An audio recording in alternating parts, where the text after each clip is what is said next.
Partner! Eto na! Nagpaparamdam na naman Ang ating Mahiwagang Burnay!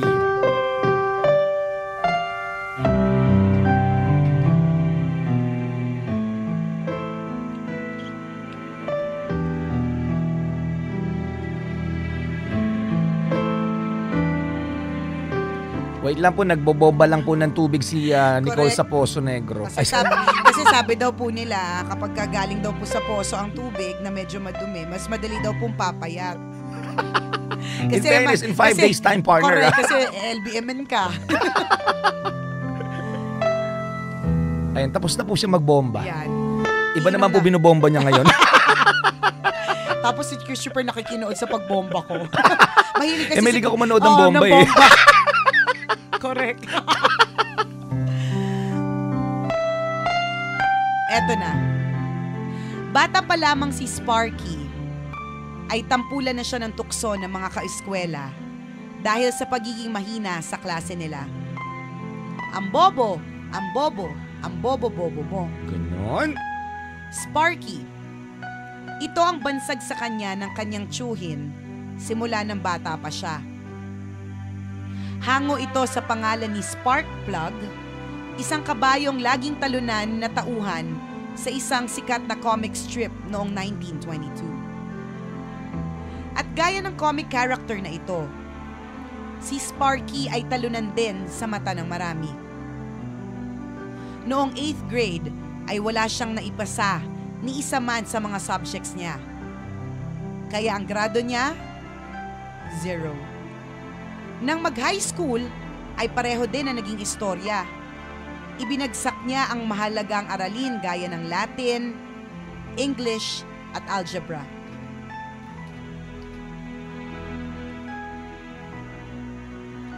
Wala ding hilig sa sports si Sparky. Minsan siyang napasama sa isang golf club, subalit halos na ipatalo niya ang lahat ng tournament. Nabigyan pa siya ng isang consolation match, pero ang ending, talo pa din. Wala din sa bokabularyo ni Sparky ang pakikipagbarkada. Mag-isa lang siyang kumain sa kantin, mag-CR, at umuwi siya sa bahay na aso lang ang kasabay. Minsan ay nagulat si Sparky nang may isang estudyante na hindi naman niya masyadong kakilala ang bumati sa kanya. "Hi, Sparky!"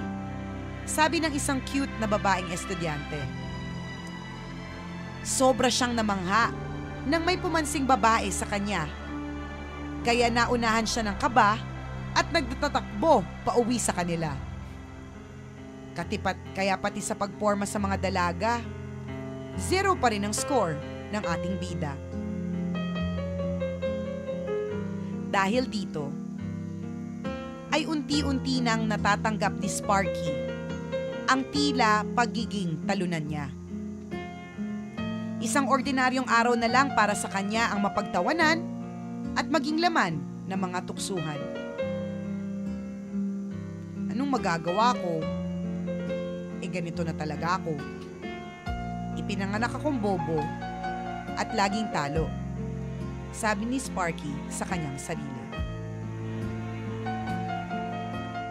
Sa kabila ng kanyang mga kapalpakan, ay isang bagay ang kayang-kayang ipagmalaki ni Sparky sa kanyang sarili.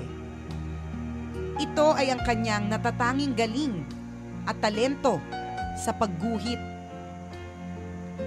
Nang mag-senior high school ay sinubukan ni Sparky na ipasa ang kanyang cartoon artwork para sa kanilang yearbook.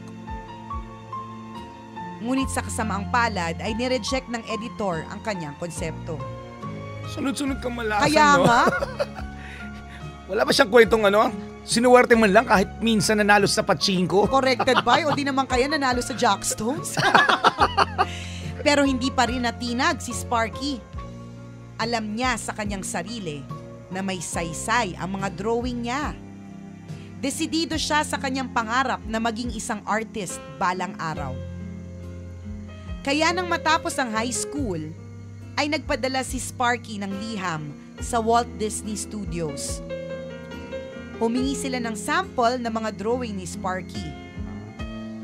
At sa pangalawang pagkakataon, ay muling na-reject ang kanyang mga likha.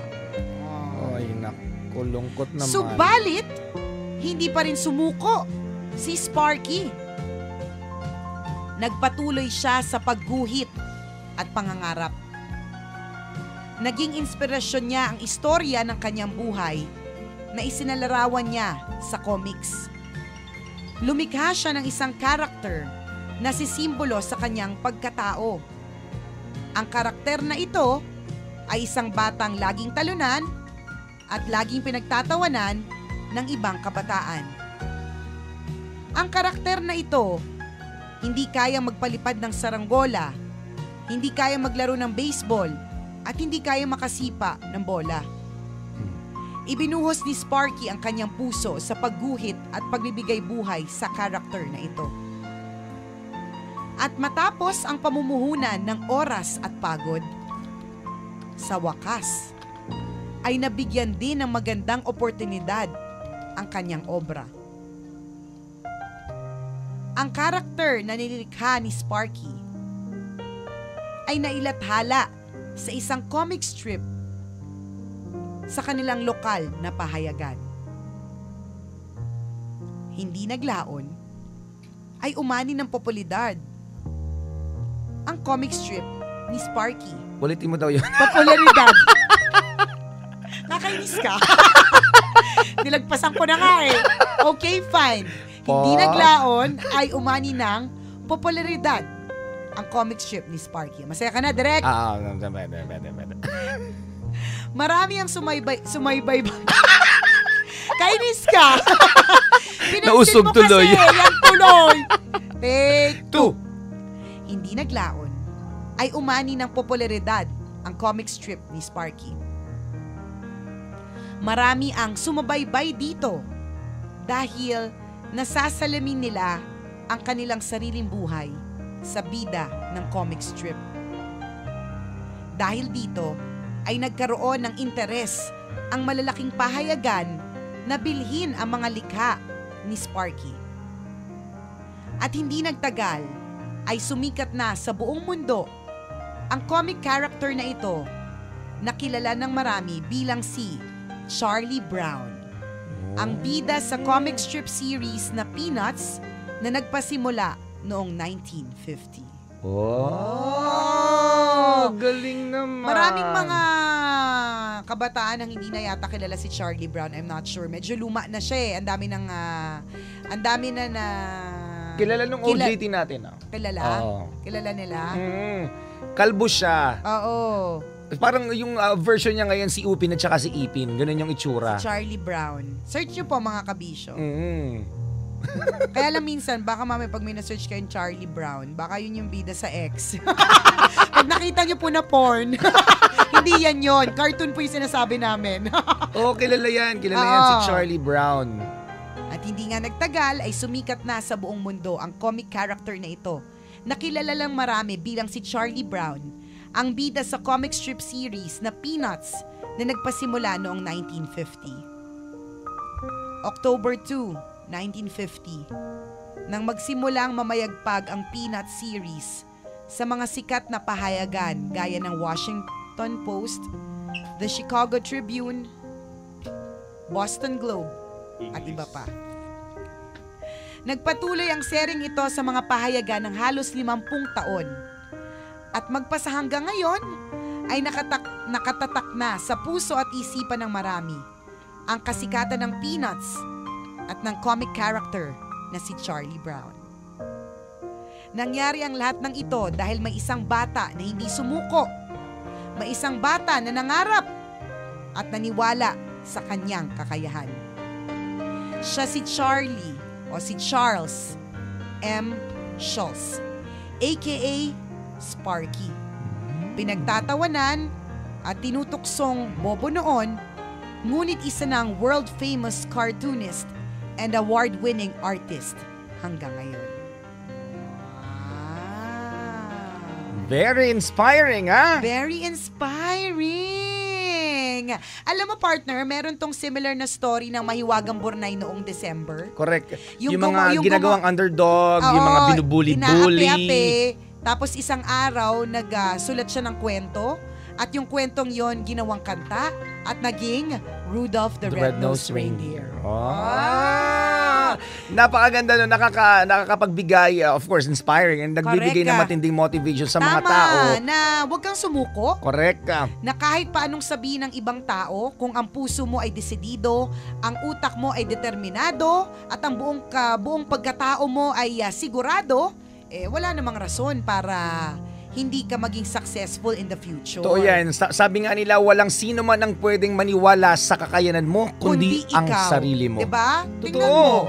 Kung napapangitan ka sa sarili mo, walang ibang maniniwala eh. Sino bang maniniwala maganda ka? Correct. Kung ikaw mismo sa sarili mo, alam mong tsaka ka. Diba? Kaya nga, diba, gagawin mo, lagi kang magiging confident. Tama!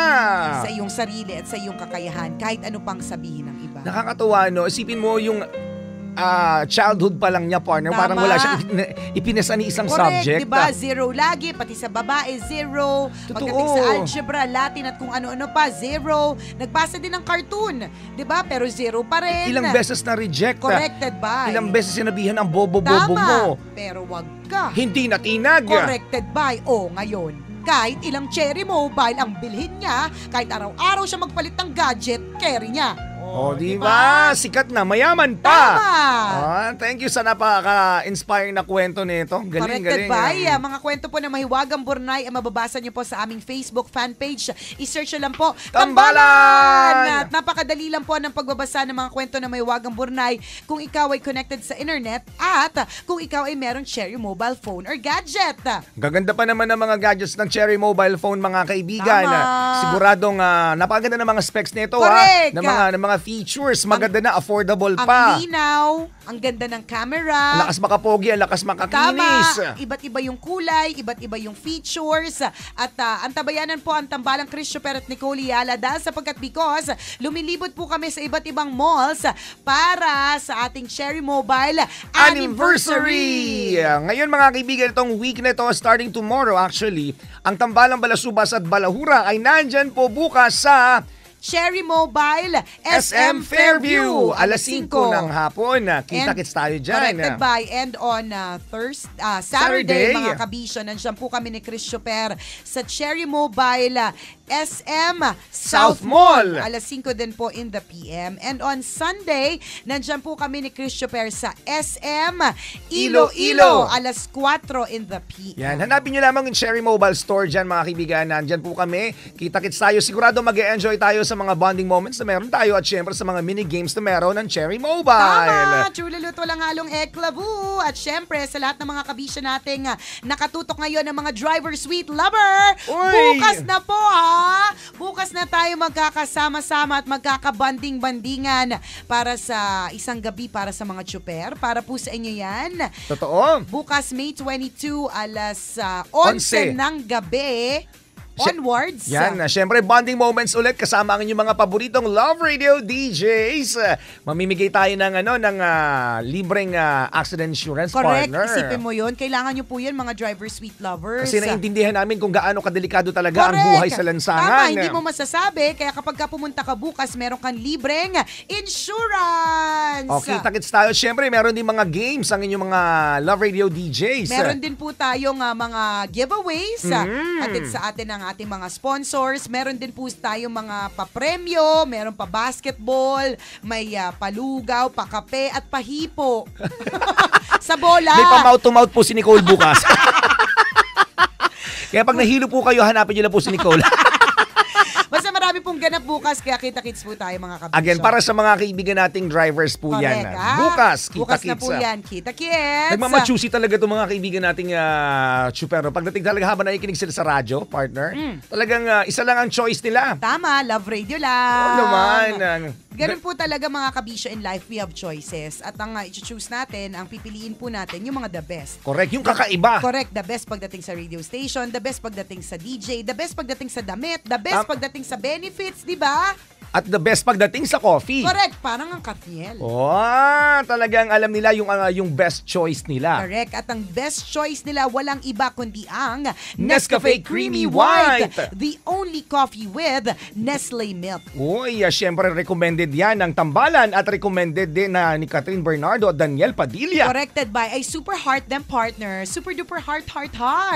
Kasi sobrang top na top coffee choice yan. Totoo yan. Again, yan lang po ang coffee na may real Nestle milk. Walang katulad. Kaya kakaiba din ang creamy. Ang sasabihin mo talaga, creamy pa more.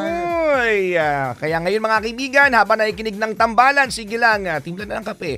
Nescafe Creamy White. Wow, Sarap niyan. Napakasarap. Hashtag choose creamy white na.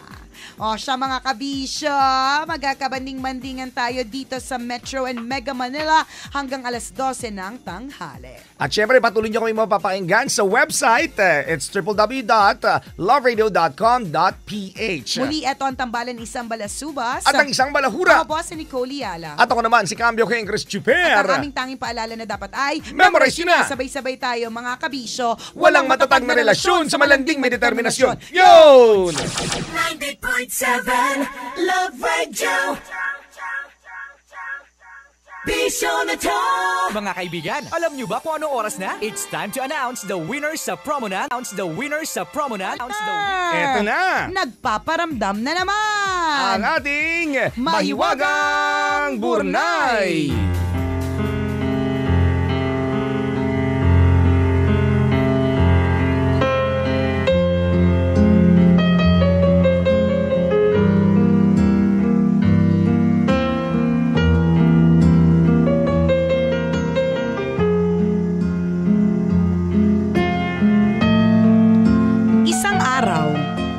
ay umuwing lasing si Mister.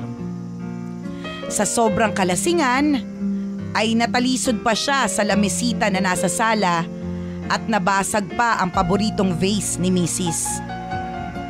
Lagapak si Mister habang durug-durug naman ang mamahaling flower vase. Ilang sandali pa ay nagsimulang umikot ang paningin ni Mister. Pinagpawisan ito ng malamig at bigla na lamang naduwal sa sariling damit. Hindi na kinaya pa ni Mister ang tumayo.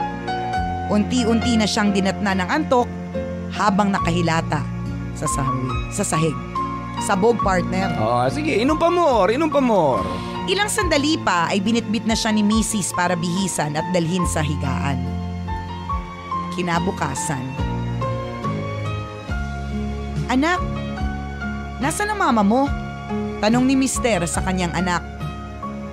Hindi ko po alam, Papa. Pagising ko, papalabas na siya ng pinto. Sagot ng anak. Anak, wala ka bang napansin sa kanya bago siya umalis? Galit ba siya? Nagdadabog ba? Binalibag ba niya yung pinto paglabas niya? Muling tanong ni Mister. Hindi naman po, Papa. Kumakanta pa nga siya habang naglalakad eh. Parang masayang masaya. Sagot ng anak. Dito na nagsimulang magtaka si Mister. Inaasahan kasi niya na tsak na magagalit si Mrs. sa pag-uwi niya ng lasing. Maya-maya ay nagtungo si Mister sa hapagkainan at doon niya nakita ang isang maikling liham mula sa kanyang asawa. Naku, ano kayang nilalaman ng liham na yon? Ganito ang nakasulat sa liham. Honey, nakahanda na ang almusal mo. Niluto ko ang paborito mong ham and eggs. Kumain ka na dyan, ha? Maaga akong gumising para mamalengke. Babalik din ako agad.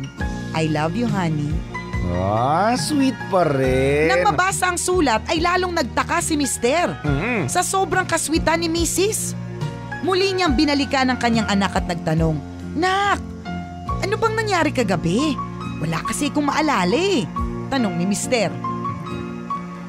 Papa, lasing na lasing ka kagabi at muntik ka na makatulog sa sahig. Kaya ibinangon ka ni Mama at binihisan ka bago ka dalhin sa kwarto. Habang inaalis niya ang t-shirt mo, bigla mong sinabi, Miss, wag mong ubarin ang t-shirt ko. Pasensya ka na, may asawa na ako. Kaya naman pala. Haba ng hair ni Mrs. Kaya nga. I like it. Kilig na kilig. Ay, Napapaihi. ganda-ganda. Yung puson ng liit, kala mo hindi nanganak. Ikaw na ang balingkinitan at walang pores. 36, 24, 36 ang vital statistics. Ay, nako, nakakatuwa. Kaya naman pala. Kaya pala magandang-maganda ang gising ni Mrs. Kaya naman pala, kahit natatandaan ni Mister na nakabasag siya ng florera, umuwi siya ng laseng, hindi nagalit ang misis niya kasi nung hinubaran niya ng damit, anong sinabi niya? Miss, wag mong hubarin ang t-shirt ko. Pasensya ka na dahil may asawa na ako. Doon na patunayan ni Yan, Mrs. na diba? ang kanyang mister ay tunay, Na loyal. loyal Diba? at tunay siyang minamahal. Correct. Diba? Sana lahat ng mga mister ganyan, ano? Tama. Hindi yung pag nakakita ng babae tapos sinuhubaran siya, Correct. sabihin niya, sige lang. Hindi, ang sasabihin niya, ganun talaga, lalaki lang ako, nagkakamali. Nakakainis, di ba? Wisit yung mga ganun eh. Pagka ganun yung nalaman ni Mrs. na ganun ang sinagot, ay papakain malamang yung mga basag na florera. Malamang sa'yo. Wala siyang pakialam kahit magkasugat-sugat, yung lalamunan mo tsaka yung tiyan mo. Ang cute naman ang kwento ng Mahiwagang Burnay, short but sweet, di ba? Nakakatuwa. Let's remain loyal mga kabisyo kasi nagsumpaan kayo eh. Tama. At dapat panindigan ang kung ano mga pinanggasumpaan ninyo. Correct. Kasi ang sarap ng feeling na ganun eh. Idol, no? Yung kwento naman ng isang kong kaibigan ganyan. Tinanggihan niya yung GRO. Oh. Kasi kamukha ng misis niya. Yun hindi na sweet yun. Pangasar yun. Insulto. Pangasar na yun. Insulto. Tama! Idol ka namin, mister, no? Correct! Saludo kami sa iyo at sana marami pang mister ang katulad mo. Ang mga kwento po na Mahiwagang Burnay ay mababasa niyo po sa aming Facebook fan page. I-search na lang po, Tambalan! Like ng like, share ng share mga kabisyo para marami rin ang kiligin, marami rin ang ma-inspire sa kwento ni Mahiwagang Burnay. Tama! May Thank post you. ko rin po yung ibang mga kwento. Wait lang po, busy. Oo. Yan. Doon sa lahat ng mga kabisyo natin na gustong mapakinggan yung mga past Mahiwagang Burnay episodes ng Tambalan, pwede po kayong pumunta sa aming website. It's www.loveradio.com.ph. Yun, nandun lahat yun mga kaibigan. Nakakatuwa rin yung iba nating mga tambalanista partner. Dahil? As in sobrang effort talaga yung pag-record nila ng mga tambalan episodes. Tama. Of course, including yung yung kwento ng Mahiwagang Burnay. Yun, kung nasa link nila kayo, pwede nyo ring hanapin doon at para mapakinggan ulit ang mga nakaka-inspire na kwento. Yes, Thank you mga tambalanista namin. Salamat. Meron pa nga isa na gusto niyang gumawa ng sariling Facebook ng Burnay. Ang dami ko nang na-handle na account. Nahihilo na nga ako. Sabi ko, wag na. Para dun din sila lagi magbabasa sa Tambalan Facebook Yun. page. Ma-update ko rin po yan in the next 2 years. Wait nyo lang. Oh. Diba? Patience is a virtue. For this day special, smile, chill, and seize the day. Tama. Stay positive. Corrected by, and thank you for tuning in. Dito lamang sa Love Radio, always your number one FM radio station. At habang nariyan kayo mga kabisyo, ang tambalan, walang kalaban. Number one pa more. Ako po si Nicole Yala. At ako naman si Cambio Henry Chuper. Na nagpapaalala, walang matatag na relasyon sa malanding may determinasyon. Yun! Yun! Partner! Eto na! Nagpaparamdam na naman! Ang ating Mahiwagang Mahiwagang Burnay!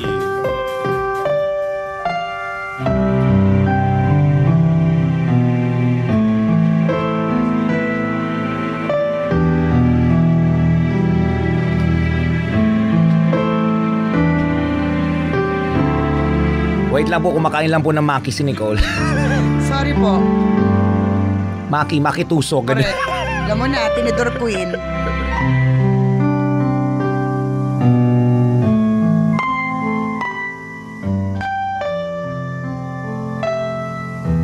Habang nag-aalmusal, ay hindi maiwasang mapangiti ni Lolo Ben nang maalala niya ang kanyang asawa na si Lola Maria.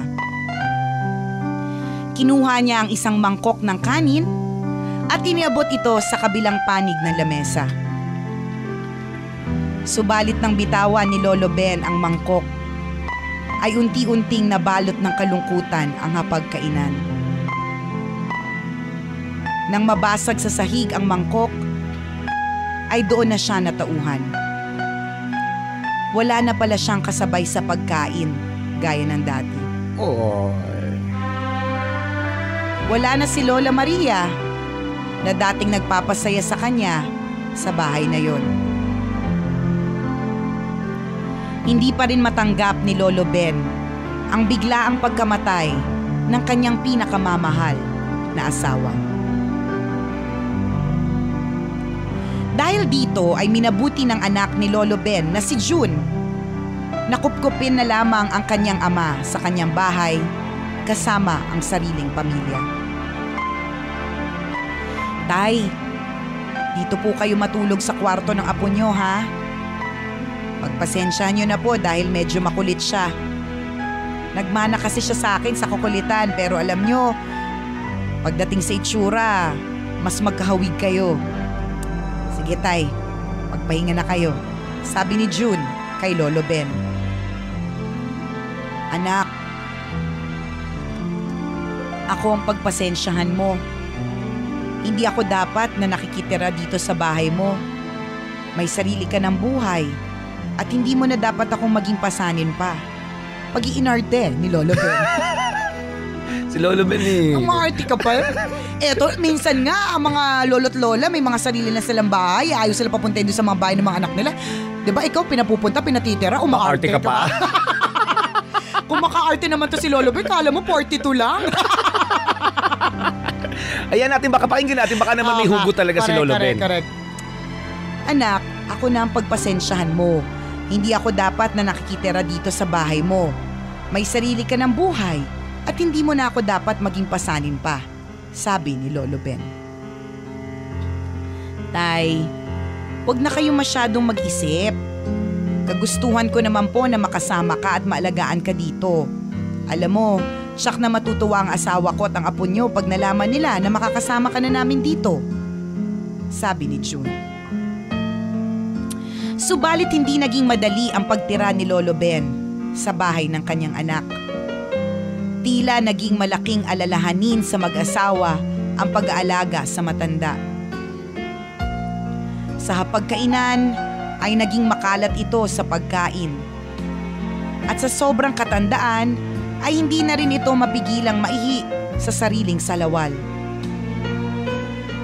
Pinagtsatsagaan na lamang ng asawa ni June na si Edna ang paglilinis at paggabay kay Lolo Ben kapag nasa opisina ang asawa. Isang araw. Tay, umawak ho kayo sa kamay ko at madulas sa banyo, sabi ni Edna habang inaakay ang matanda. Naku, huwag ka nang mag-abala pa. Kaya ko na to. Kaya kong maglakad na mag-isa, sabi ni Lolo Ben. Maya-maya ay nangyari ang kinatatakutan ni Edna. Nadulas sa banyo ang matanda at pumutok ang noo nito. Mabuti na lamang ay agad na nagamot ang sugat ng matanda nang madala agad ito sa ospital. June, nahihirapan na ako sa pag-alaga sa tatay mo. Pasensya ka na pero mukhang hindi ko kakayanin itong mag-isa, sabi ni Edna sa asawa. Huwag kang mag-alala, mahal. Magbabakasyon muna ako ng ilang buwan para maalagaan si tatay. Maraming salamat sa pagpapasensya mo sa kanya, sagot ni June. Simula noon ay tinutukan ni June ang pag-aalaga kay Lolo Ben. Siya ang nagpapakain, nagpapaligo at umaakay sa paglalakad nito. At kahit na madalas na nagsusungit si Lolo Ben, ay tila hindi napapagod si June sa pag-aalaga sa kanyang ama. Nagsisilbing lakas ni June ang pag-alaala sa mga panahon noong bata pa siya at si Lolo Ben ang nag-alaga sa kanya. Noon ay hindi siya hinahayaang magutom ni Lolo Ben. Si Lolo Ben ang nagpapaligo sa kanya, nagbibihis at bumibili ng kanyang mga laruan. Si Lolo Ben ang umaakay sa kanya nung una siyang matutong maglakad. Tay, naalala niyo po ba nung bata pa ako? Nag-drawing ako ng isang bahay. At sinabi ko na paglaki ko ay bibilhin ko ang pinakamagandang bahay para sa inyo ni Mama? Hindi ko kinalimutan ang pangako na yon. Tingnan mo pa, itong susi sa bahay na yon. Pinag-ipunan ko ito para sa inyo. Kahit na wala na si Mama, gusto ko na maranasan mong tumira sa isang napakagandang bahay na ipinangako ko sa inyo, sabi ni June sa kanyang ama. Kinabukasan ay dinala ni June si Lolo Ben sa bagong bahay na binili niya. At habang nililibot ang buong kabahayan, ay muling nasilayan ni June ang ngiti sa mga labi ng kanyang ama. Maya-maya ay lumapit kay Lolo Ben ang kanyang apo. Lolo, tingnan mo po tong trinowing ko. Isa po itong malaki at magandang bahay. Gusto ko paglaki ko ay bilhan ko rin si Papa ng pinakamagandang bahay, gaya ng bahay niyo, sabi ng apo ni Lolo Ben. Apo, tandaan mo na ang pinakamagandang bahay ay hindi nasusukat sa laki o presyo nito. Ang pinakamagandang bahay ay nakasalalay sa pagmamahalan ng mga nakatira dito, sabi ni Lolo Ben. Tama. Tay, nagustuhan niyo po ba ang bahay na ito? O namimiss niyo yung dating bahay ninyo ni Nanay? Tanong ni June kay Lolo Ben. Napakaganda ng bahay na ito, anak. Salamat sa pag-aalaga niyo sa akin at sa lahat ng sakripisyo, salamat. Salamat dahil naibigay mo sa akin ang pinakamagandang bahay na pinapangarap ko. Ang tahanan na busog sa pagmamahal dahil kasama ko kayo. Tama. Malinaw. Magandang kwento. Aanin mo nga naman ang napakalaking bahay. Kung nagre-renta ka lang dito. Kung hindi naman sa inyo. Kung sa kapitbahay mo yan. Pero totoo tama yung maganda yung sinabi ni Lolo Ben na ang pinakamagandang bahay ay hindi nasusukat sa laki o presyo nito.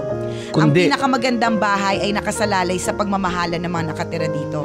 Meron nga ako nabasa na isang quotation na nirelate ko lang sa mga magulang na parang sabi doon sa quotation na parents, don't be so busy working to give your children what they need. Because they won't remember the car that you gave. They won't remember the clothes that you gave. The amount of money Correct, that you gave. But they will always remember the memories. Tama. Ibig sabihin, mas importante, mas mahalaga, mas bongacious ang presensya kesa sa mga material na bagay. Correct. Ang daming guilty sa ganyang klase ng pagkakataon. Hindi naman natin sinisisi mga busy workers na mga nanay, o mga daddy. Ang sinasabi lang natin, sana may balanse din. Diba? Kung may time sa pagtatrabaho, sana may time din sa pamilya, yung pagiging hands-on sa pagpapalaki ng anak. Correct. Napakalaking bagay. Isa pang magandang hugot ng kwento, partner, yung mga tatay at nanay natin, yung mga lolo at lola natin na tumatanda na, di ba? Sana alalahanin din natin kung paano tayo nila inariga nung bata pa tayo. Umaangal tayo, matanda na sila, nahihirapan tayong mag-alaga. Correct. Pero sila ba umangal? Diba? Nung inaalagaan nila tayo. Tama. Sinong guilty? Taas kamay. Ayan. Nako. 1, 2, 3, 4, 5, 2009, 17,888 silang guilty. Ang dami. Dami, partner. Nako. Yung mga guilty. Nako. Masusunog ngayon. Hindi, charot lang. Napakaganda, no? Ang ganda ng kwento na may wagang Bornay. Ang daming hugot. Your parents, ang mga lolo't lolo natin, mga kabisyo, they are not getting any younger. Tama. Every day, they are growing older. So habang na-experience mo pang tumawa kasama sila, habang naaamoy mo pa yung panghe ng ihi nila, 'di ba? Habang nakikita mo pa yung kalat na ginagawa nila sa mesa, pasalamat ka dahil Nandyan buhay pa sila. Tama. Diba? Yung isa pang nakita ko din magandang story dito, huwag tayong matakot tumanda. Di ba? Minsan natatakot tayong tumanda na baka dumating yung pagkakataon na umiihi na talaga tayo sa salawal o nagiging makakalimutin na tayo. Correct. Tandaan yung pagtanda, blessing yan eh. Kasi hindi Tama. lahat ng tao binibigyan ng ganyang klase ng privilege. Na tumanda. Ano gusto mo hanggang 16 ka lang? Diba?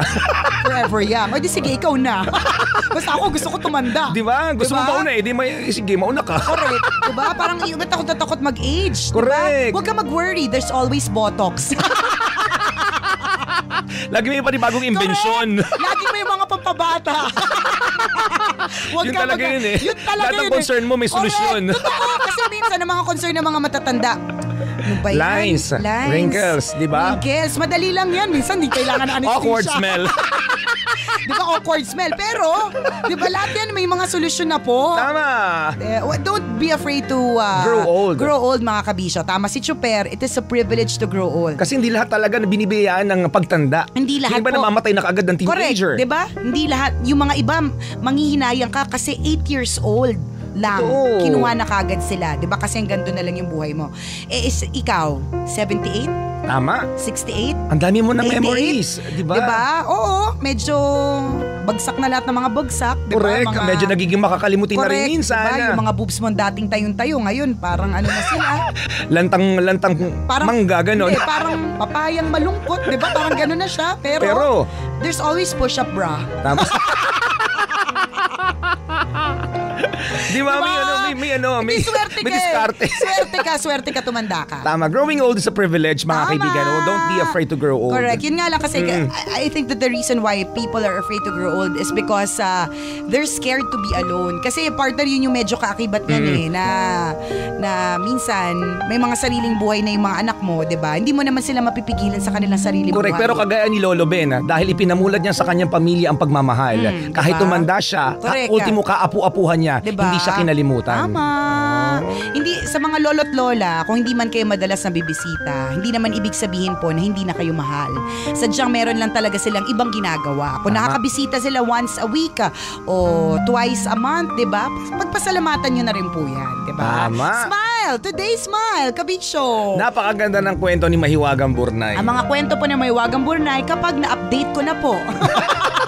Ay nasa Facebook fanpage ng Tambalan. I-search nyo lang po, Tambalan! Siyempre, i-like nyo ng i-like, tapos i-share nyo din para marami ang ma-inspire sa kwento ni Mahiwagang Burnay. Tama. Thank you. Sa mga kabisyo, thank you for making Love Radio always your number one FM radio station.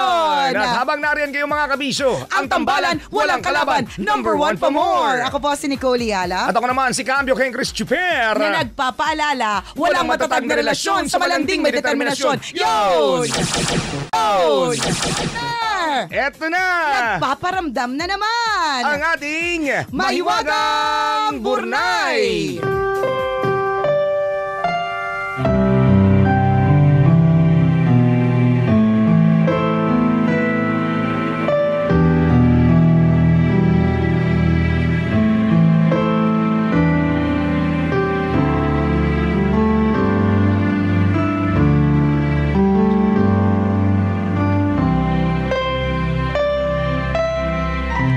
Halos 7 oras nang nakaupo at naghihintay sa isang klinik si Kimberly.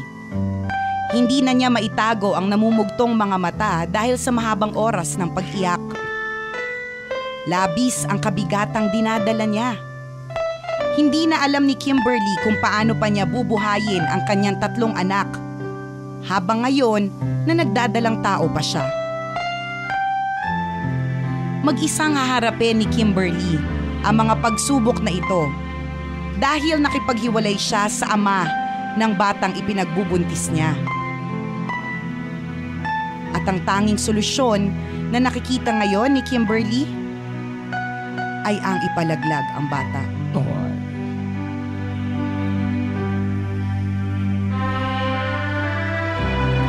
Ilang minuto na lamang ay sasalang na si Kimberly sa isang abortion procedure. Patindi ng patindi ang kanyang kaba at pabigat ng pabigat ang kanyang pakiramdam. Panginoon, patawarin mo po ako. Hirap na po ako eh. Dinggin niyo naman po ang panalangin ko. Bigyan niyo ko ng magandang dahilan para ihinto itong gagawin ko. Dalangin ni Kimberly. Maya-maya pa ay tinawag na siya ng nurse. Ma'am, kayo na po ang susunod. Pahiram lang po muna ako ng ID niyo. Sabi ng nurse. Kinuha ni Kimberly ang kanyang wallet para hanapin ang kanyang driver's license. At sa kanyang paghahanap, ay aksidenteng nahulog mula sa kanyang wallet ang isang calling card. Ito ang calling card na naiwan ng isang customer noong isang araw sa restaurant na kanyang pinagtatrabahuhan. Sa isang bahagi ng calling card ay nakasulat ang address ng isang simbahan. At sa likod nito ay nakalimbag naman ang isang Bible verse na ganito ang sinasabi. Huwag kang matakot, ako ang iyong Diyos. Hindi ka dapat mangamba, palalakasin kita at tutulungan, iingatan at ililigtas. Isaiah 41 verse 10. Nang mabasa ito ni Kimberly ay biglang bumuhos ang kanyang mga luha. Nang mga oras na yon ay ramdam niya na nangungusap ang Diyos sa kanya. Maya-maya pa ay biglang nag-ring ang kanyang cellphone. Hello, Kimberly! Best friend, kumusta ka na? Sabi ni Margaret na kaibigan ni Kimberly. Oh, Margaret, napatawag ka. Sagot ni Kimberly. Wala lang friend, bigla ko lang naisipan na tawagan ka. Bigla kasi kitang naalala eh. Kumusta na ba yung pagbubuntis mo? Oh, kumakain ka ba sa oras? Friend, magkita naman tayo minsan, namimiss ka na namin eh. Sabi ni Margaret. Dito na nagsimulang humikbi si Kimberly. Margaret, salamat. Sobrang importante sa akin ang pagtawag mo ngayon. Marami akong gustong ikwento sa iyo pag nagkita tayo. Sabi ni Kimberly kay Margaret habang umiiyak sa telepono. Naku best friend, huwag ka nang umiyak. Kaya mo yan. Nandito lang kami palagi ng mga kaibigan mo para suportahan ka. Alam ko na napakasakit ng ginawang panluloko sa iyo ng boyfriend mo kaya naiintindihan kita. Alam mo, sasamahan ka namin sa pag-iyak mo. Sasamahan ka din namin sa pagbangon mo. Makaka-move on ka rin, girl. Maraming nagmamahal sa'yo. Nandito pa kami ng mga kaibigan mo at mga anak mo. At matuwa ka dahil madadagdagan ka pa ng isang bagong angel. Kaya cheer up, girl. Mahal na mahal ka namin, sabi ni Margaret. Matapos marinig ang sinabi ng kaibigan, ay biglang nabuhayan ng loob si Kimberly. Matapos na makausap ang kaibigan, ay isang bagay ang dinesisyonan ni Kimberly. Nurse, sorry, pero hindi ko na itutuloy ang abortion. Nagbago na ang isip ko. Itutuloy ko ang pagbubuntis at bubuhayin ko ang anak ko, sabi ni Kimberly. Tumayo si Kimberly at dali-daling lumabas ng abortion clinic. At ang bawat paghakbang niya papalabas ay katumbas ng unti-unting paggaan ng kanyang pasanin. Minarkahan ni Kimberly ang araw na yon nang gumawa siya ng isang malaking desisyon na kahit kailan ay hinding-hindi niya pinagsisihan. Tama. Pagkalipas ng 2 taon ay nagbunga na ang desisyong ginawa ni Kimberly. September 12, 2013. Ipinanganak ni Kimberly ang isang malusog at cute na baby girl na si Baby Vida Everly. Baby Vida, isa kang malaking biyaya ng Diyos para sa akin. Mahal na mahal kita at hindi kita hahayaan na masaktan, sabi ni Kimberly habang karga-karga ang anak. Kahit na nag-iisa ay sinikap ni Kimberly na mapalaki na maayos si Baby Vida kasama ang iba pang mga anak. Isang araw, habang ipinanghehele si Baby Vida, ay naisipan ni Kimberly na i-video ang sarili. Gamit ang cellphone, ay kinuna ni Kimberly ang sarili habang karga-karga at iniaawitan ang kanyang anak. Wow, talented! Kayang yumelpi ng video habang may kargang bata at kumakanta. Nang i-upload niya ang video nilang mag-ina, ay agad itong nag-trending sa social media. Siyempre, twerk it like Miley. Partner? Yun yung ginawa nila, partner. Gusto ko sana mag-comment ako sa Twerk It Like Miley video, kaya lang, pigilan mo ko. Partner, dali na, pigilan mo ako. Sige. Yun kaya yung ginawa nila. Bakit na nag-Twerk It Like Miley? Partner, sabi ko sa'yo, pigilan mo ko. Wala namang masama sa Twerk It Like Miley. Wala talagang masama sa Twerk It Like Miley. Kaya nag-trend kasi cute. Diba? Mother and child. Diba? Twerk It Like Miley. Oo nga. Nang i-upload niya ang video nila mag-ina, ay agad itong nag-trending sa social media. Hindi po dahil Twerk It Like Miley.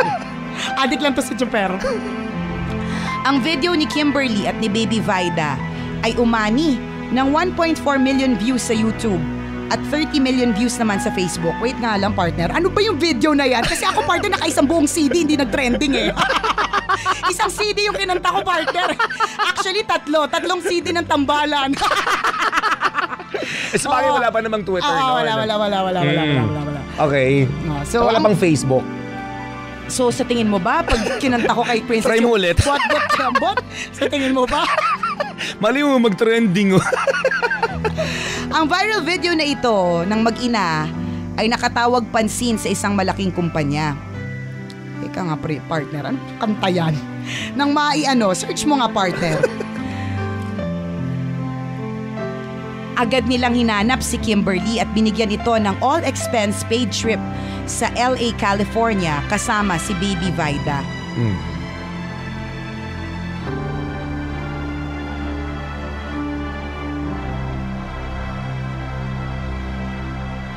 Nalaman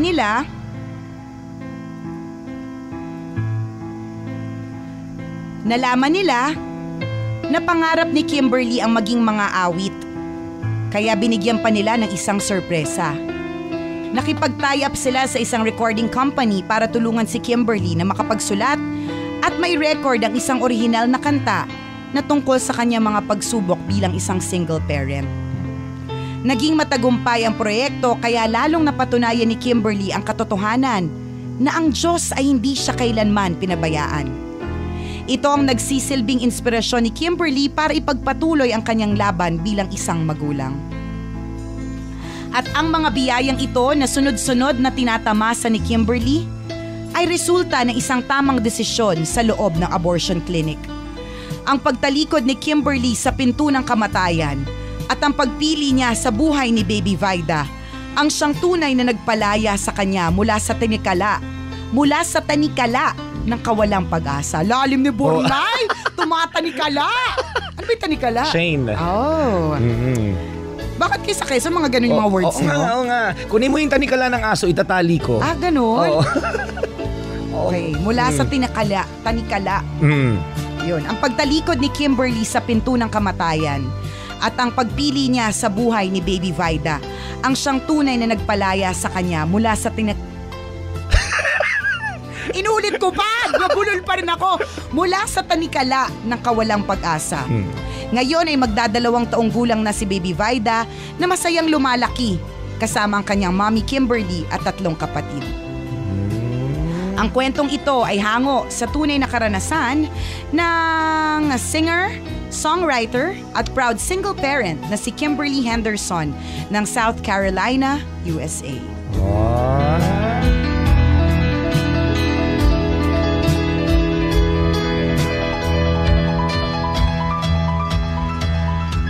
Galing, no? Galing Alam mo, kwento. natuwa ako sa tanikala of events. Magamit lang. Chain of events. Natuwa ako sa tanikala of events. Kasi ewan ko kung... Ang galing ng sequence, ang galing no? ng sequence. Ang galing talaga. So, ang tinikala, hindi pwedeng gawin sa events. Pwede. It's a chain of events. Pero ang ganda ng sequence eh. Kasi, ewan ko lang po mga kabisyo kung na-experience nyo na naghahanap kayo ng sign Correct. and then that sign is given to you. Yung talagang ang linaw. Parang katulad ni Mami Kimberly. Nagdadalawang isip pa rin naman siya, hindi naman wholehearted yung pagpunta niya sa, nakapunta siya ng abortion clinic pero nagdadalawang isip siya, di ba? Ano yung prayer niya? Bigyan niyo po ako ng rason. Tama. Para itigil itong gagawin kong ito. So, agad-agad, di ba? Agad-agad, di ba? Sa pagkuha niya ng kanyang wallet, nahulog yung calling card. Gusto ko yung Isaiah 41:10 partner na ang sabi ay, huwag kang matakot. Ako ang iyong Diyos, hindi ka dapat mangamba, palalakasin kita at tutulungan, iingatan at ililigtas. Sarap no. Sarap itatak sa isip na kapag nakakaramdam ka ng matinding problema o nakaka-experience ka ng matinding pain, isipin mo lamang yung linyang yan. Tama. Ang laki ng maitutulong sa'yo, mababago kung paano ka nag-iisip. Tama, spell mo muna Isaiah, super. Wala nang time, overtime na nga. Spell mo muna, dali. Mamaya na ibubulong ko sa'yo. Diba? Tapos, ano yung susunod na sequence? Ano yung susunod na binigay na sign? Yung sign. Tumawag si friendship, si Margaret, nangangamusta tungkol sa pregnancy. Sinasabi nga, nandito ang iyong mga kaibigan to support you all the way, di ba? Malaking bagay yun, no? Yung maramdaman niya sa pagkakataong iyon na hindi siya nag-iisa. Oo, na nandun ng mga kaibigan niya. Correct. Handa siyang damayan, handa siyang samahan, handa siyang pakitaan ng pagmamahal. Correct ka. Yung pa lamang mababago na kaagad yung paano ka mag-isip eh. Totoo. Yun nga, true enough, mga kaibigan, ipinaramdam ng mga kaibigan niya. Tama. Na hindi siya kinakalimutan ng kanyang mga mahal sa buhay. Correct ka. At dahil doon, nakapag-decide siya ng mas maayos. Diba? At tingnan mo naman yung naging bunga ng kanyang desisyon. Diba? Hindi sino mag-aakala na sa paghele niya kay Baby Vida, magiging viral at sa pagiging viral ng kanyang video, magkakaroon siya ng career bilang isang singer-songwriter. Correct. O, Minsan diba? nakakala natin yung mga desisyon natin laging tama no? Minsan ito yung magandang plano para sa sarili ko. Yes, we have better plans but the Lord has greater plans. Correct. He has his best plan for correct, you. Yung plans are higher than ours. Correct. Mas alam niya. Diba? So, alam ni Lord na hindi tayo mamroblema sa estate tax. Diba? Kasi the Lord is greater than the estate tax. Kakaloka. He has better plans. Alam niyo po mga kabisyo, kung halimbawa parang feeling mo you're on the verge of giving up, I hope na this particular Burnay story and this particular tambalan segment, yung naging tanikala, may gamit lang maging parte ng sequence ng pagpapaalala sa'yo na everything will be okay. Correct. At ganun talaga sa buhay natin, no? Masasaktan tayo. Hindi natin matatanggap ang mga bagay-bagay, pero just have faith that everything happens for a reason. Tama. Matiintindihan natin yan balang araw kung bakit nangyari sa atin yan. Correct. Di ba? Ito, kagaya niyan. Ang ganda ng realization niya sa sarili niya. Buti na lang, nag-decide siya ng tama. Tama. Diba? At dahil doon, naging maganda naman pala ang kinalabasan ng lahat. Ewan ko po mga kabisyo if you experience yung paghalimbawa, nagsisimba kayo tapos yung isang particular na masong na dati namang walang impact sa'yo. Biglang nung araw na yun, dahil meron ka pinagdadaanan, matindi yung impact, parang ikaw yung kausap. Oo, may ganun pakiramdam, diba? May ganung feeling Sabi nga nila, yun yung presensya ng Holy Spirit. Correct, na parang minsan napapakanta ka bigla na lang tutuloy yung luha mo. Oo, na parang na kumakanta ka bigla na lang, hindi mo mabigkas yung salita. Correct. Kasi naiiyak ka na lang, ramdam mo, ganon. Yun Simba-simba din kasi. para pagdadaanan ng tama ang mga trials, diba? Alam niyo ba, mahirap ang buhay mga kabisyo, sa totoo lang, diba? Thank you for making Love Radio always your number one FM radio station. At habang nariyan kayo mga kabisyo, ang tambalan, walang kalaban, number one pa more. Ako po si Nicole Yala. At ako naman si Cambio Henry Chuper. Na nagpapaalala, walang matatag na relasyon sa malanding may determinasyon. Yun! Eto na! Nagpaparamdam na naman ang ating Mahiwagang Burnay!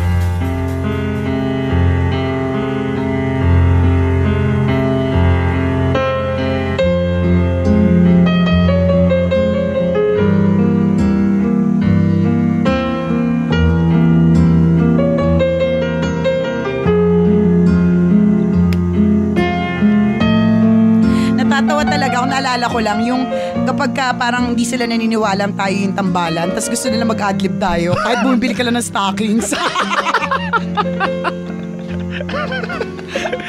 Ay, hayaan nyo na, wag nang... Nakakatawa lang. Hayaan yung manahimik kami minsan.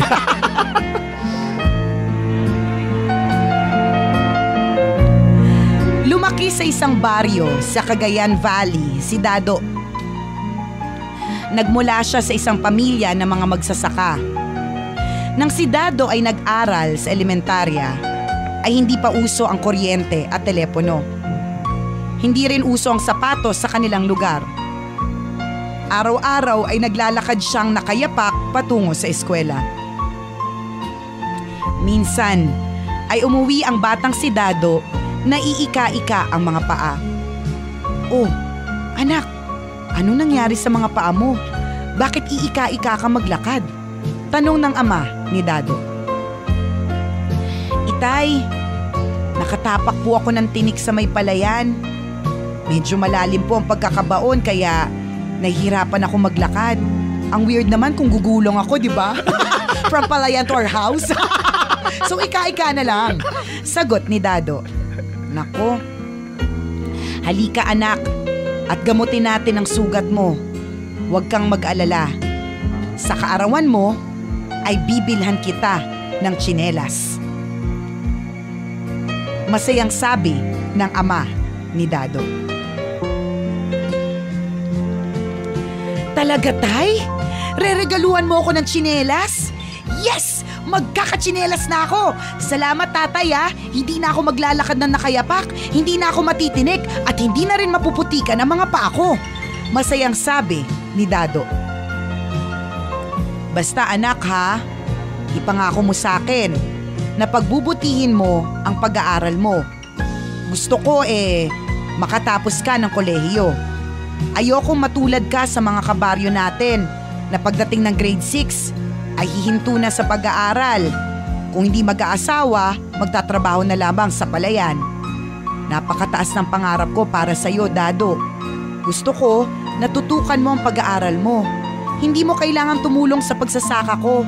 Trabaho ko ang magbungkal ng lupa at tustusan ang mga pangangailangan mo. At ang trabaho mo naman ay mag-aral na mabuti. Malinaw ba, anak? Opo, itay. Pangako, mag-aaral ako mabuti para makatulong po ako sa inyo ni inay. Basta, yung tsinelas ko po malambing na sabi ng batang si Dado.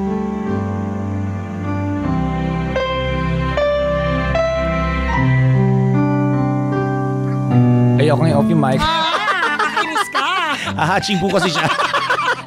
Sumisayas ako yung mic ayaw. Visit ka.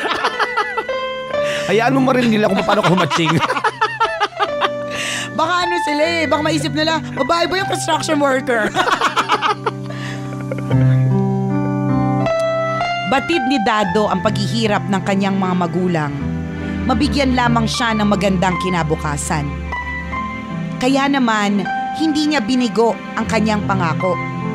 Sa kabila ng kahirapan, ay hindi siya naging pabaya.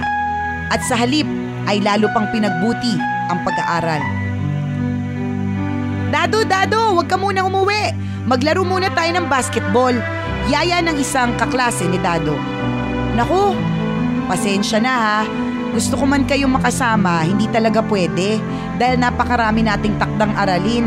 Sa ibang araw na lang siguro, sagot ni Dado. Ikaw naman, Dado, puro ka na lang aral.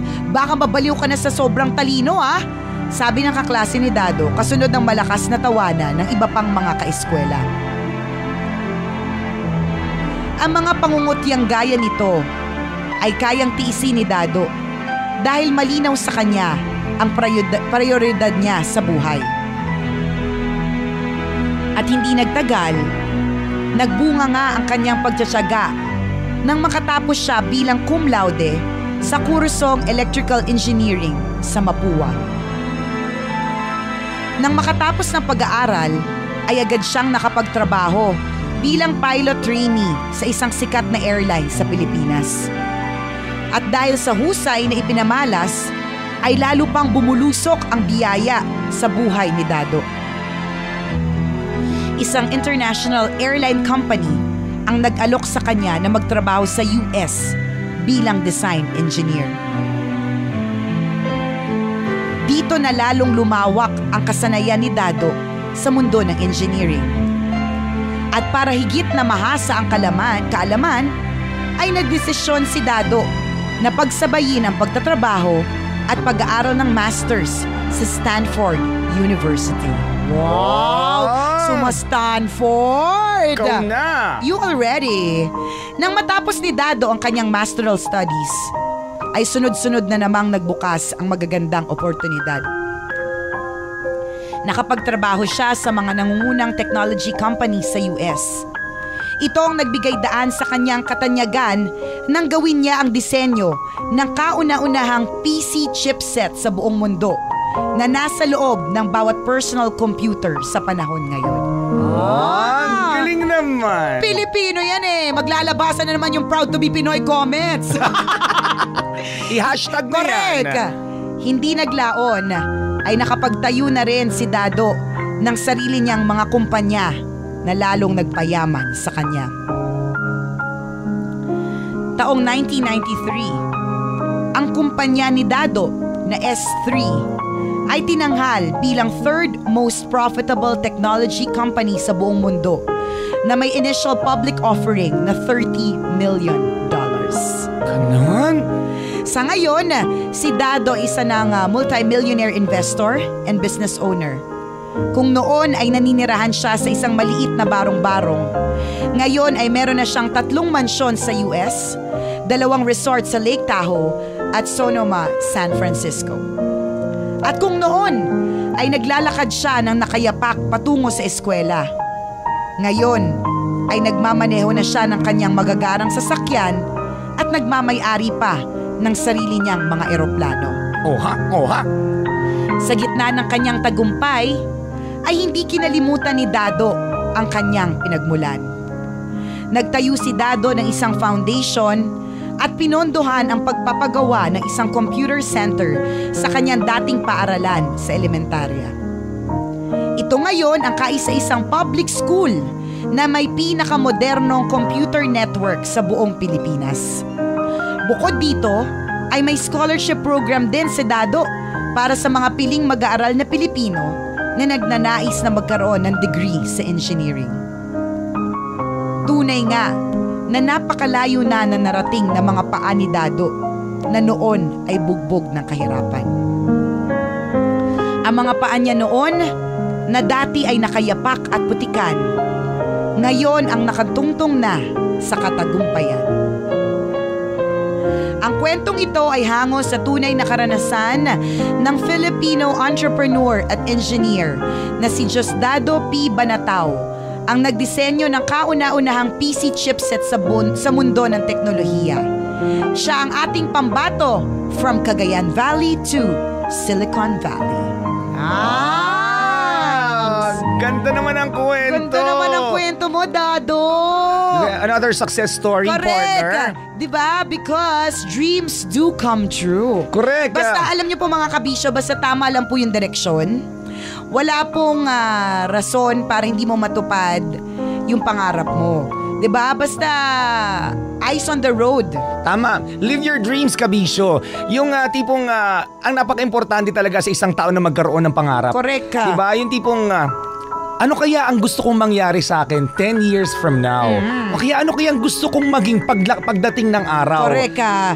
Gusto ko bang yumaman? Gusto ko bang magkaroon ng sariling bahay? Gusto ko bang magkaroon ng eroplano? Gusto ko bang makatapos ng pag-aaral? Dito po pumapasok ulit yung law of attraction. Yung law of attraction, mga kabisyo, lahat ng gusto mo, dapat ilagay mo sa isang board. Tama. Diba? Wag lang si Brad Pitt kasi kay Angelina na yon. Wag mga ganun pangarap, yung mga imposible lang. Kasi hindi ka maganda. Joke lang. Yung malapit naman sa katotohanan. Diba, partner? Diba, halimbawa, bahay. Ipopost mo dun sa board na yon, yung law of attraction board mo, yung bahay na gusto mo. Correct. Diba? O di naman kaya kotse, magpo-post ka ng picture ng wheels. Diba? O di naman kaya gusto mo ng swimming pool, magpo-post ka ng picture ng swimming pool. Simple lang naman kung tutusin di ba? Simple lang. Yung pagkakaroon ng ganyang target, ng goal, o kaya ng pangarap sa buhay, mga kaibigan, binibigyan mo ang sarili mo ng direksyon. Di ba? Yung simple lang na pagsusulat ka, ayan, ano ang gusto mong magkaroon? Gusto mong magkaroon ng sasakyan. Correct. So naglagay ka ng wheels sa board mo. Tama. Ako tanda ko, partner, nung nag-aaral ako, before graduation, nag-set na rin ako ng short term, medium term, at saka long term goals. So sabi ko, sa short term goals, after graduation, kailangan makahanap agad ako ng trabaho after a few months o after a few weeks. Tapos sa medium term ko, kapag nagkaroon ako ng trabaho, kailangan makabili ka agad ako ng cellphone na gusto ko. Oo, yung trip mo. Oo. Tapos sa long term goal ko, after siguro several years, kailangan magkaroon ako ng sarili kong sasakyan at sarili kong bahay. Correct. And all of these goals ay natupad. Natupad ko sa simpleng pagsusulat na yon dahil sa pagsiset mo lang ng mga goals mo sa buhay. Importante po talaga may pangarap. Tama. Mahalaga po talaga yan. Kasi yun yung magpupush sa'yo para i-achieve ito. Tama. Diba? Kasi nangangarap ka napapagod ka na sa pagkukommute, so mangangarap ka magkaroon ng sasakyan. At dahil dyan, magsisipag ka, mag-e-effort ka, mag-aaral ka na mabuti, hindi ka magbubulakbol, Hindi ka papa-impluwensya sa masamang barkada. Corrected ba? Ako nga, partner, ang goal ko magka-braces Very braces sa leeg. Gusto ko talaga sa likod, partner. Braces sa likod. Nananakit kasi madalas Hindi, kuba kasi ako Hindi, diba? May mga goals po tayo at kapag lagi po nating iniisip ang isang bagay, matutupad po natin yan. At alam niyo po, matutupad ang pangarap kung nag-aaral ka na mabuti. Napakalaking bagay ng edukasyon sa buhay ng tao. Tingnan mo, diba? Tingnan mo. Yung mga nag-aaral ng mabuti, gumagraduate ng cum laude. Yung mga gumagraduate ng cum laude, hindi na kailangan mag-take ng civil service exam. Automatically, pwede na mag-work sa gobyerno. Tsaka dala-dala mo na yan until the rest of your life. Kung gusto mo ilagay sa lapida mo, cum laude, di go. Pwede naman. Diba? Kasi iba talaga pagka nag-aaral na mabuti. Wala lang, isang paalala lang muli. Diba? Na to study hard. Yun yung sabi ng tatay, diba? Tama. Sabi ng tatay, trabaho ko magbungkal ng lupa. At ang trabaho mo ay mag-aral na mabuti. Yun Kaya ka nag-aaral ngayon, kaya ka student. Kasi yun lang yung kailangan mong gawin. So huwag ka nang lumihis ng landas na papunta ka na sana doon sa school ninyo, biglang lumiko ka pa doon sa, ewan ko kung ano yung nilikuan mo. So biglang likong yan? Corrected ba Kung alam, depende kung nasan ka. Sa Tamesa, Pasig, Pasay. Diba? Diba ikaw na pinag-aaral lang nanay at tatay mo ngayon? Trabaho nilang pag-aralin ka. Correct. Obligasyon nila yan. At ikaw naman, obligasyon mong pagbutihin. Diba? Tapos nabubulakbul ka lang, nakakahiya naman doon sa mga estudyanteng nagtatrabaho habang nag-aaral. Correct. Diba? Yung mga working students, ako bilid din ako sa mga ganyang klase ng estudyante, partner. Dahil sa pangarap nila na makatapos sa pag-aaral, gagawa ng paraan. Diba? Kahit nagtatrabaho ako habang nag-aaral, gagawin ko makatapos lang ng pag-aaral. Tama. Matutupad ka, Bisyo, if you set your heart and your mind on it. Correct. Sabi ng mga tambalanista natin, tama na daw kasi hindi sila makababa ng sasakyan. Tapusin na natin ang tambalan. Importante ka, Bisyo, na magkaroon ka ng edukasyon. Correct. At importante na magkaroon ka ng pangarap sa buhay. Tama. Dahil yung mga pangarap na yan, Kabisyo, yan yung magbibigay sa'yo na maayos na buhay. Tama. Diba? Muli po mga kaibigan, ito ang tambalan ng isang balasubas. At ng isang balahura, ako po si Nicole Yala. At ako naman si Cambio Kengres Chuper. Na nagsasabing, walang matatag na relasyon sa malanding may determinasyon. Yun! Partner! Ay! Eto na! Ang bilis naman! Aha. Nagpaparamdam na kaagad! Ang ating Mahiwagang Burnay!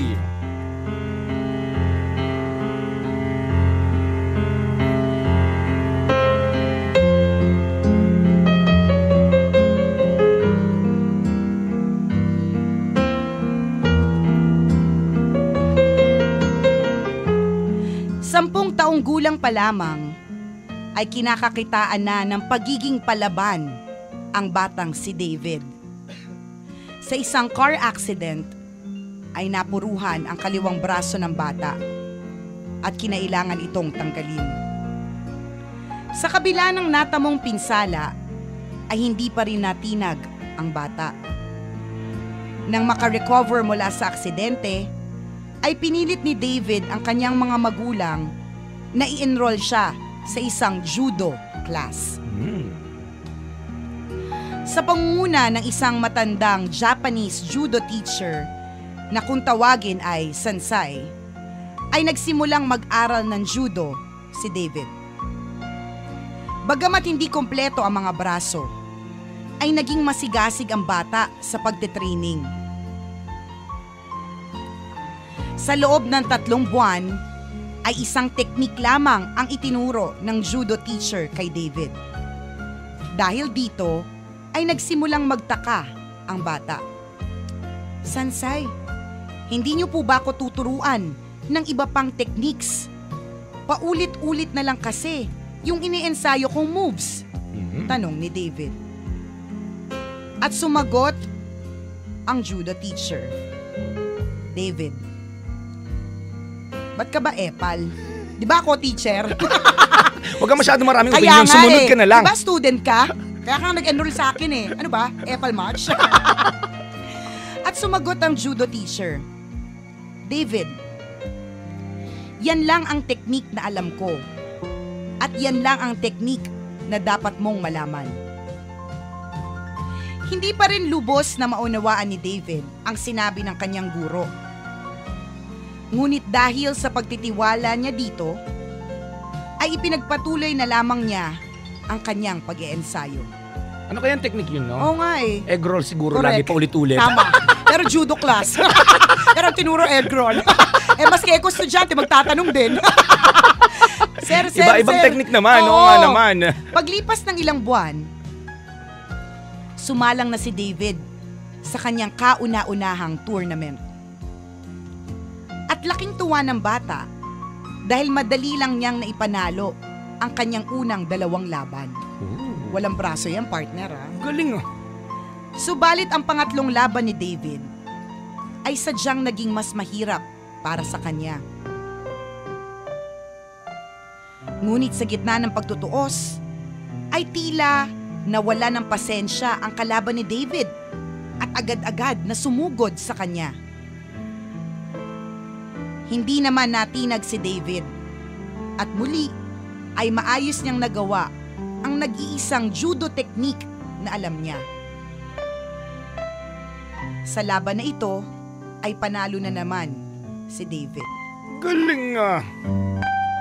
Manghang-mangha si David sa kanyang sarili. Hindi siya makapaniwala na aabot siya sa finals. Sa pagkakataong ito, ay di na biro-biro ang kanyang huling makakalaban. Di hamak na mas malaki at mas malakas ito sa kanya. Bukod dito, ay mas marami na itong tournament na nasalihan kumpara kay David. Sa tingin ng marami ay hindi kakayanin ni David ang huli nitong kalaban, lalo na't siya'y meron pang kapansanan. Kaya bago pa magsimula ang laban, sinubukan ng pigilan ng referee ang match-up. Teka, time out muna tayo, sabi ni referee. Agad na tumayo ang judo teacher at sinabi, "Hindi po, referee. Hayaan niyo si David na ituloy ang laban niya." Dahil sa paghintulot ng judo teacher, ay nagpatuloy ang laban ni David. Sa sa gitna pala. Medyo Nalito naduling ako. lang ng konti. Naduling ako litang font eh. Dahil sa pahintulot ng judo teacher ay nagpatuloy ang laban ni David. Sa gitna ng pagtutuos, ay isang pagkakamali ang nagawa ng kalaban ni David. Lumuwag ang depensa nito. Akala ko yung yung suot. Lumuwag ang zipper nito. Nabuksan ang sinturon. Correct. Agad naman itong sinamantala ni David at gamit ang kaisa-isang judo move na alam niya ay nagawa niyang patumbahin ang kalaban. Marami ang humanga sa pinakitang galing ng batang may kapansanan na si David. At sa tournament na yon, si David ang tinanghal na kampyon. Habang bumabiyahe pa uwi, ay isa-isa ni-review ni David at ng kanyang trainer ang mga nangyari sa bawat match-up. Dahil dito, ay isang malaking tanong ang nabuo sa isip ng bata. Sansay, paano po ko nanalo sa tournament? Isang teknik lang naman po na itinuro niyo sa akin ang ginamit ko sa laban. Oo nga, no? At sumagot ang judo teacher. David, may dalawang mahalagang bagay kung bakit ka nanalo. Una, naging bihasa ka sa kaisa-isa at pinakamahirap na judo technique na itinuro ko sa'yo. At pangalawa, ang tanging depensa lang na pwedeng gamitin ng kalaban mo laban sa technique na itinuro ko sa'yo ay ang madakma niya ang iyong kaliwang braso. So since Wala siyang braso, walang siyang way. para Correct. madakma ito. Correct. Walang way para matalo ka nito. Tama. Matapos marinig ang paliwanag ng guro ay naunawaan na ni David ang lahat. Sa tulong ng kanyang guro ay naranasan niya kung paanong ang kanyang kapansanan at kahinaan ay naging isang perpektong kalakasan at katagumpayan para sa kanya. Tama! Galing. Astig, no?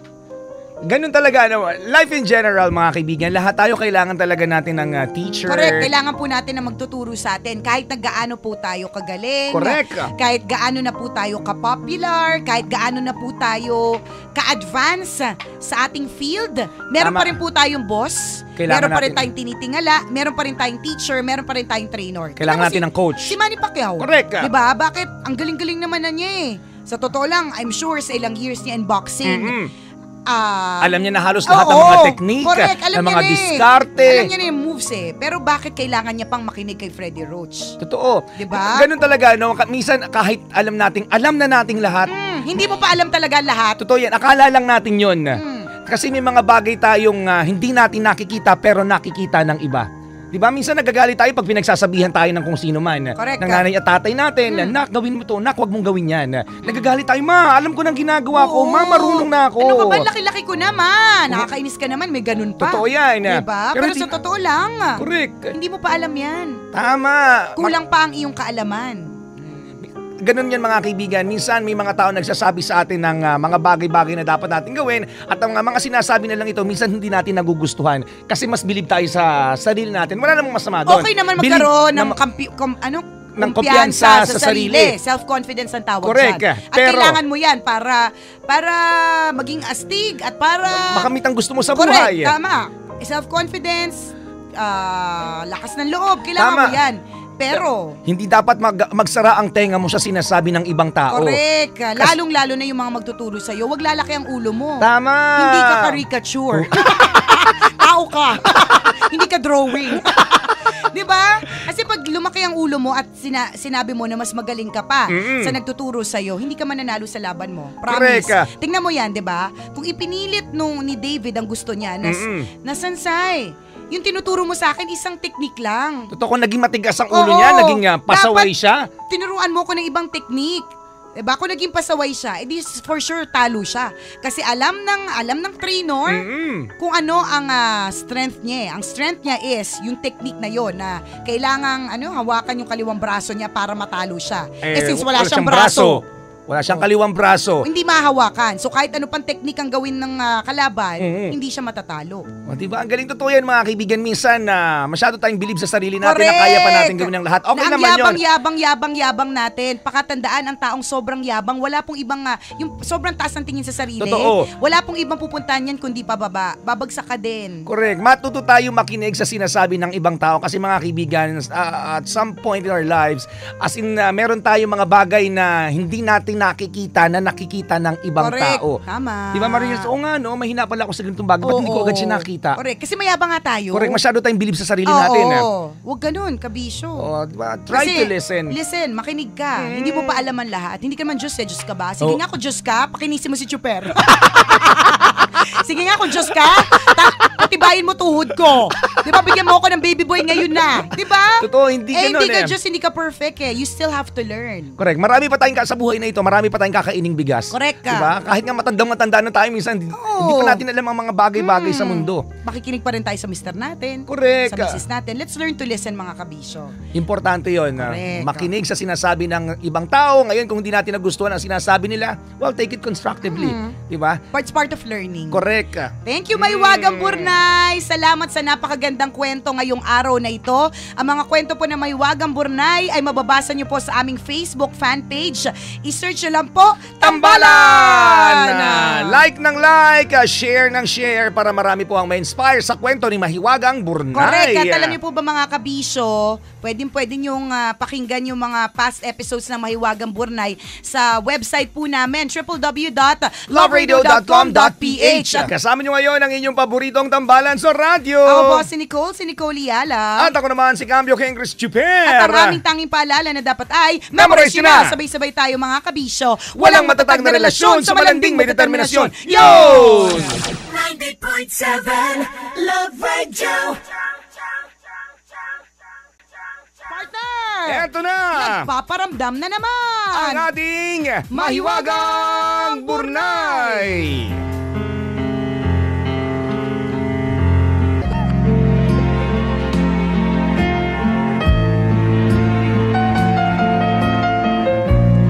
Isang araw, ay isang batang customer ang pumasok sa isang restaurant para umorder ng ice cream.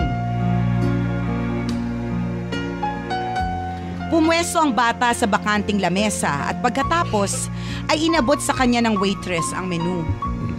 Miss, magkano po itong ice cream sundae nyo? Tanong ng bata. Boy, 50 pesos ang ice cream sundae namin dito. Special kasi yan, sagot ng waitress. Ganun po ba? Sabi ng bata. Dumukot sa bulsa ang bata at isa-isang binilang ang kanyang mga barya.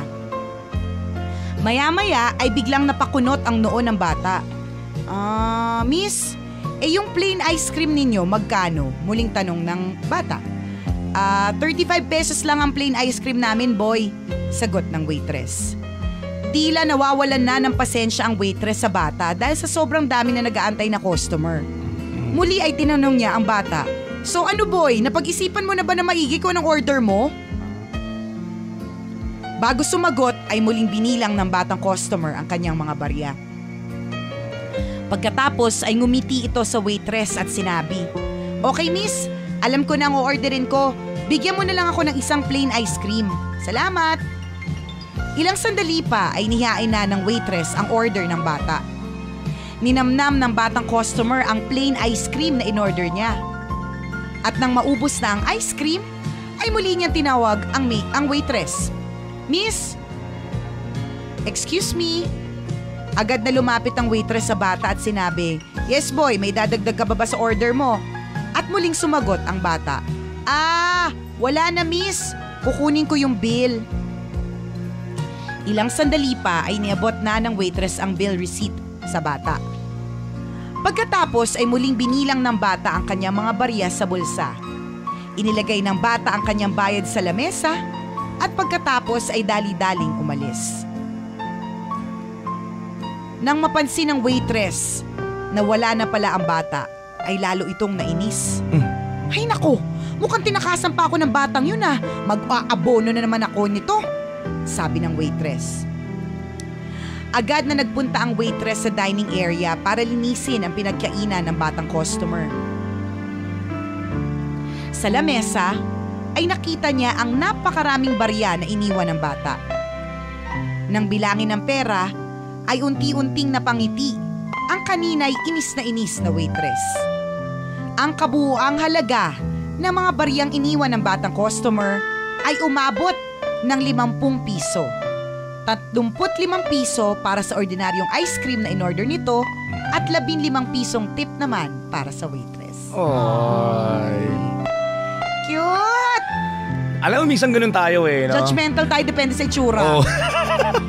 Makapanghusga tayo ng ayon sa kutis. Correct. Sa suot na damit. Ayon sa kulay ng balat. Correct. Pag nakita natin, mukhang walang pambayad to, hindi natin i-entertain. Huwag natin servisyon, maging masungit tayo. Yan. Correct. Naiinis tayo pag ganyan. Pero pag nakita natin na naka LV. Yan. Tapos Ingleserong umorder. Diba? Makita natin shining, shimmering, splendid ang mga alahas. accessories. Diba? Kung makapagserbisyo, wagas. Totoo yan. Kulang na lang dilaan ng laway. Diba? Pero kadalasan, minsan yung hinahamak natin o yung hinuhusgahan nating tao, sila pala yung magbibigay sa atin ng magandang reward. Correct, diba? Diba? Yung mga tao binibigyan natin ng maayos na serbisyo, sila yung mga Sila yung mga masusungit at sila pati yung kuripot. Sila may maiksi ang pasensya. Ang cute-cute nitong batang to kasi pwede niya namang in-order yung special na sundae na 50 pesos eh. Totoo yan. Diba? Kaya lang, pag in-order niya yung special na sundae na 50 pesos, hindi siya makakapag-tip dun sa waitress. Totoo, no? Oh, diba? Ang cute. Kaya in-order niya na lang yung plain ice cream para may tip pa rin siya dun sa waitress. At saka doon mo makikita yung puso ng isang bata. Puso ng isang bata at kamangmangan ng isang Correct, bata na kaya hindi nga- niya alam kung papaano ka-harsh pala ang mundo sa paligid. Isipin mo, wala siyang idea na inis sa kanya yung waitress. Na pinag-isipan pa siya ng masama din, tinakasan siya. Totoo. O inis sa kanya kasi nakukulitan sa kanya. Parang feeling ng waitress, walang pera, Totoo diba? yan, inosente siya. Correct, pero yung bata, inosente, hindi niya alam. Ang sa kanya, gusto niya, Makakain siya ng ng ice masarap cream. na ice cream. At makapag-tip dun sa waitress, di ba? Ah. Kaya nakakatuwa yung mga bata eh. Buti pa sila, di ba partner, walang mali siya. Correct. Di ba? Okay lang ang buhay. Hindi mapanghusga. Walang stress, di ba? Walang halong kasinungalingan. Kaya kapag ang bata nagsabing hindi ka maganda, Maniwala alam na, ka. totoo yun eh. Dahil ang bata hindi nagsisinungaling. Kapag may Walang halong mali siya, mga Correct. bata eh. Kaya pag may nagsasabi sa akin na batang hindi ako maganda, partner, binabato ka kagad ng stapler. Hindi, joke lang. O sinabi ka maganda pa ulit-ulit yung pinapasabi. At saka nagbibigay ako ng partner, speaker. Loudspeaker, lakasan mo, hindi narinig nung iba. Hindi, nakakatawa yung mga bata, mga kabisyo. They're very innocent. Lahat sila nagsasabi ng totoo, di ba? So wag nating i-expose ang mga kabataan sa mga hindi magagandang bagay sa Tama. mundong ito kasi ayaw nating silang lumaki na punong-puno ng mali siya Correct. at punong-puno ng negativity. Kasamaan. Oo, di ba? Yung bata pa lang in-expose mo na sa mura. Correct. Yung bata pa lang in-expose mo nang pinapakita mo sa kanya na okay lang mangupit sa mister mo. Totoo, in-expose mo Diba? na yung anak mo kung paano manakit ng kapwa. Tama, in-expose mo na kagad yung anak mo sa sobrang sigawan. Correct. Hindi dapat ganun ang tinuturo sa mga kabataan, mga kaibigan. Kasi inosente po yan. Tama, lahat po na nakikita po nila mga kabisyo, na-absorb po nila. Correct. Kaya siguraduhin po natin na ipapakita po natin ay maganda. Yun. Thank you, Maywagang Bornay! Sa isa na namang napaka-cute na kwento ngayong Lunes na umagang ito. Ang mga kwento po ng Maywagang Bornay ay mababasa niyo po sa aming Facebook fan page. I-search nyo lang po, Tambalan! Like ng like at share ng share mga kabisyo para marami rin ang ma-inspire sa kwento ni Mahiwagang Bornay. Tama! Thank you, Maywagang Bornay! Thank you! Pakitang gilas na naman to si Mahiwagang Bornay. Salamat! Salamat!